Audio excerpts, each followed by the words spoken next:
Welcome back. Take a seat. The moss is soft and the ground is sturdy. It's story time, and I've picked out a fine story just for you. Are you comfy? Perfect. Today we are reading Hans in Luck from the Brothers Grimm fairy tales. Some men are born to good luck. All they do or try to do comes right. All that falls to them is so much gain. All their geese are swans. All their cards are trumps.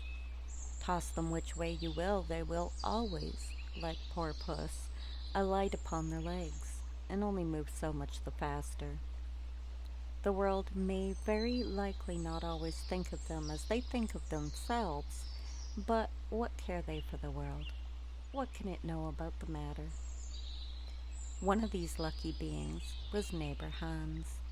7 long years he had worked hard for his master. At last he said, "Master, my time is up. I must go home and see my poor mother once more, so pray pay me my wages and let me go." And the master said, "You have been a faithful and good servant, Hans, so your pay shall be handsome." Then he gave him a lump of silver as big as his head. Hans took out his pocket handkerchief and put the piece of silver into it, threw it over his shoulder, and jogged off on his road homewards. As he went lazily on, dragging one foot after another, a man came in sight, trotting gaily along on a capital horse. "Ah," said Hans aloud, "what a fine thing it is to ride on horseback! There he sits as easy and happy as if he was at home in a chair by his fireside. He trips against no stones, saves shoe leather, and gets on he hardly knows how." Hans did not speak so softly, but the horseman heard it all and said, "Well, friend, why do you go on foot then?" "Ah," said he, "I have this load to carry. To be sure it is silver, but it is so heavy that I can't hold up my head, and you must know it hurts my shoulders sadly." "What do you say of making an exchange?" said the horseman. "I will give you my horse, and you shall give me the silver, which will save you a great deal of trouble in carrying such a heavy load about with you." "With all my heart," said Hans, "but as you are so kind to me, I must tell you one thing. You will have a weary task to draw that silver about with you." However, the horseman got off, took the silver, helped Hans up, gave him the bridle into one hand and the whip into the other, and said, "When you want to go very fast, smack your lips loudly together and cry 'Jip.'" Hans was delighted as he sat on the horse, drew himself up, squared his elbows, turned out his toes, cracked his whip, and rode merrily off, 1 minute whistling a merry tune, another singing, "No care and no sorrow, a fig for the morrow, we'll laugh and be merry, sing neigh down dairy." After a time he thought he should like to go a little faster, so he smacked his lips and cried "Jip." Away went the horse full gallop, and before Hans knew what he was about, he was thrown off and lay on his back by the roadside. His horse would have run off if a shepherd who was coming by, driving a cow, had not stopped it. Hans soon came to himself and got upon his legs again, sadly vexed, and said to the shepherd, "This riding is no joke. When a man has the luck to get upon a beast like this that stumbles and flings him off as if it would break his neck. However, I'm off now for once for all. I like your cow now a great deal better than this smart beast that played me this trick and has spoiled my best coat, you see, in this puddle, which, by the by, smells not very like a nosegay.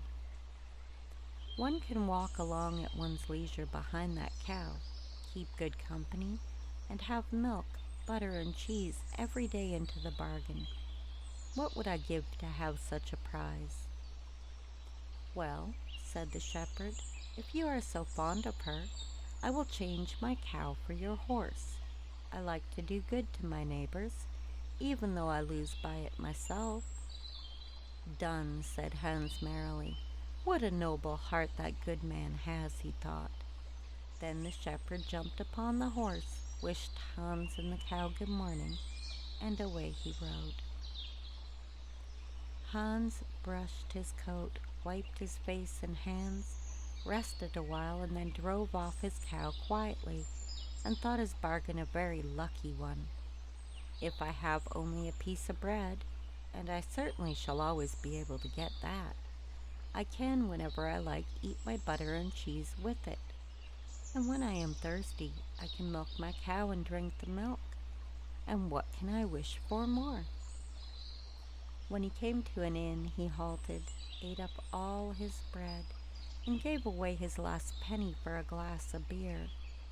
When he had rested himself, he set off again, driving his cow towards his mother's village.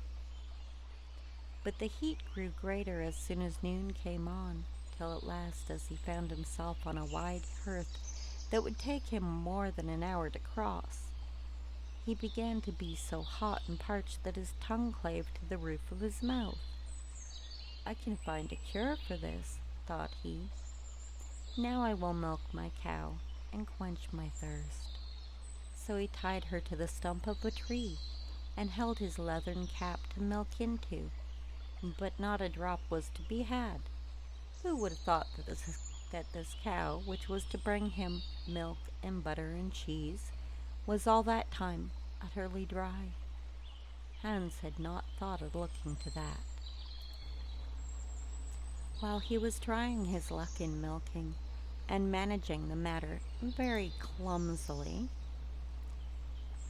the uneasy beast began to think him very troublesome, and at last gave him such a kick on the head as knocked him down, and there he lay along while senseless. Luckily a butcher soon came by, driving a pig in a wheelbarrow. "What is the matter with you, my man?" said the butcher as he helped him up. Hans told him what happened, how he was dry and wanted to milk his cow, but found the cow was dry too. Then the butcher gave him a flask of ale, saying, "There, drink and refresh yourself. Your cow will give you no milk. Don't you see she is an old beast, good for nothing but the slaughterhouse?" "Alas, alas," said Hans. "Who would have thought it? What a shame to take my horse and give me only a dry cow. If I kill her, what will she be good for? I hate cow beef. It is not tender enough for me. If it were a pig now, like that fat gentleman you're driving along at his ease, one could do something with it. It would at any rate make sausages." "Well," said the butcher, "I don't like to say no when one is asked to do a kind, neighborly thing. To please you, I will change and give you my fine fat pig for the cow. Heaven reward you for your kindness and self-denial," said Hans, as he gave the butcher the cow, and taking the pig off the wheelbarrow, drove it away, holding it by the string that was tied to its leg. So on he jogged, and all seemed now to go right with him. He had met some misfortunes, to be sure, but he was now well repaid for all. How could it be otherwise with such a traveling companion as he had at last got? The next man he met was a countryman carrying a fine white goose. The countryman stopped to ask what was o'clock. This led to further chat, and Hans told him all his luck, how he had so many good bargains, and how all the world went gay and smiling with him. The countryman then began to tell his tale, and said he was going to take the goose to a christening. "Feel," said he, "how heavy it is, and yet it is only 8 weeks old. Whoever roasts and eats it will find plenty of fat upon it. It has lived so well." "You're right," said Hans, as he weighed it in his hand. "But if you talk of fat, my pig is no trifle." Meantime the countryman began to look grave and shook his head. "Hark ye," said he, "my worthy friend, you seem a good sort of fellow, so I can't help doing you a kind turn. Your pig may get you into a scrape. In the village I just came from, the squire has had a pig stolen out of his sty. I was dreadfully afraid when I saw that you had got the squire's pig. If you have, and they catch you, it will be a bad job for you.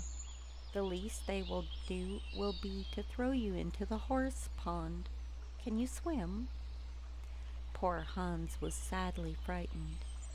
"Good man," cried he, "pray get me out of this scrape. I know nothing of where the pig was either bred or born, but he may have been the squire's for aught I can tell you. You know this country better than I do. Take my pig and give me the goose." "I ought to have something in the bargain," said the countryman. "Give a fat goose for a pig indeed. 'Tis not every one would do so much for you as that. However, I will not be hard upon you, as you are in trouble." Then he took the string in his hand and drove off the pig by a side path, while Hans went on the way homewards free from care. "After all," thought he, "that chap is pretty well taken in. I don't care whose pig it is, but wherever it came from, it has been a very good friend to me. I have much the best of the bargain. First there will be a capital roast, then the fat will find me in goose grease for 6 months. And then there are all the beautiful white feathers. I will put them into my pillow, and then I'm sure to sleep soundly without rocking. How happy my mother will be. Talk of a pig indeed. Give me a fine fat goose." As he came to the next village, he saw a scissor grinder with his wheel, working and singing, "O'er hill and o'er dale, so happy I roam. Work light and live well, all the world is my home. Then who so blithe, so merry as I?" Hans stood looking on for a while, and at last said, "You must be well off, Master Grinder. You seem so happy at your work." "Yes," said the other, "mine is a golden trade. A good grinder never puts his hand into his pocket without finding money in it. But where did you get that beautiful goose?" "I did not buy it. I gave a pig for it." "And where did you get the pig?" "I gave a cow for it." "And the cow?" "I gave a horse for it." "And the horse?" "I gave a lump of silver as big as my head for it." "And the silver?" "Oh, I worked hard for that 7 long years." "You have thriven well into the world hitherto," said the grinder. "Now if you could find money in your pocket whenever you put your hand in it, your fortune would be made." "Very true, but how is that to be managed?" "How? Why, you must turn grinder like myself," said the other. "You only want a grindstone. The rest will come of itself. Here is one that is but little the worse for wear. I would not ask more than the value of your goose for it. Will you buy?" "How can you ask?" said Hans. "I should be the happiest man in the world if I could have money whenever I put my hand in my pocket. What could I want for more? There's the goose. Now," said the grinder, as he gave him a common rough stone that lay by his side, "this is a most capital stone. Do but work it well enough, and you can make an old nail cut with it." Hans took the stone and went his way with a light heart. His eyes sparkled with joy, and he said to himself, "Surely I must have been born in a lucky hour. Everything I could want or wish for comes of itself. People are so kind. They seem really to think I do them a favor in letting them make me rich and giving me good bargains." Meantime, he began to be tired and hungry too, for he had given away his last penny in his joy at getting the cow. At last he could go no further, for the stone tired him sadly, and he dragged himself to the side of a river that he might take a drink of water and rest a while. So he laid the stone carefully by his side on the bank. But as he stooped down to drink, he forgot it, pushed it a little, and down it rolled plump into the stream. For a while, he watched it sinking in the deep, clear water, then sprang up and danced for joy, and again fell upon his knees and thanked heaven with tears in his eyes for its kindness in taking away his only plague, the ugly, heavy stone. "How happy am I," cried he. "Nobody was ever so lucky as I." Then he got up with a light heart, free from all of his troubles, and walked on till he reached his mother's house, and told her how very easy the road to good luck was. I hope you enjoyed the story today. If you did, I would really appreciate it if you could take the time to hit like and subscribe and turn on all notifications. And that way I can see you again very soon. Have a wonderful day.